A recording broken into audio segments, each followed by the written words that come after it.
De nouvelles rotations dans cet effectif du Real Madrid. Donc pour ce 11 de départ face à Mallorca, début du match à 21h30.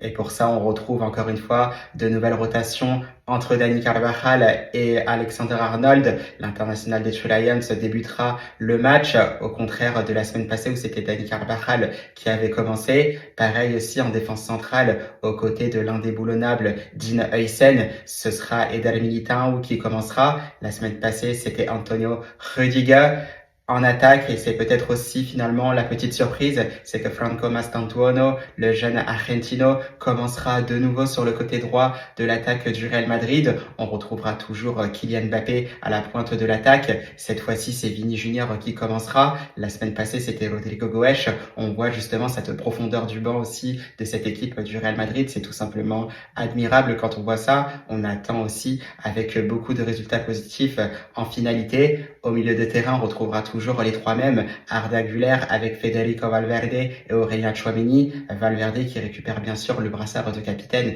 étant donné que Dani Carvajal est remplaçant pour ce début du match.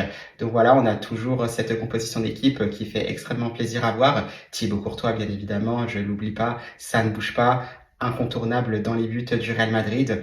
Donc voilà, on a cette composition d'équipe qui est complète. On attend de voir un résultat positif pour cette équipe du Real Madrid, finir avec de bonnes sensations, comme disait Xabi Alonso en conférence de presse d'avant-match. Et moi, tout ce que j'ai à dire, c'est que on laisse la réponse aux joueurs. Elle sera bien évidemment sur le terrain, et nous, on espère du spectacle avec bien évidemment les 3 points, parce qu'on n'oublie pas, il y a l'Atlético de Madrid qui a encore fait un faux pas du côté du Deportivo Alavés. Donc c'est un Real Madrid qui peut déjà prendre ses distances avec le rival colchonero, et surtout prendre de l'avance provisoirement sur le FC Barcelone qui jouera donc ce dimanche face au Rayo Vallecano. Mais bon, on attend de voir d'abord le résultat du match, et moi tout ce que j'ai à dire, chavales, c'est évidemment à la Madrid.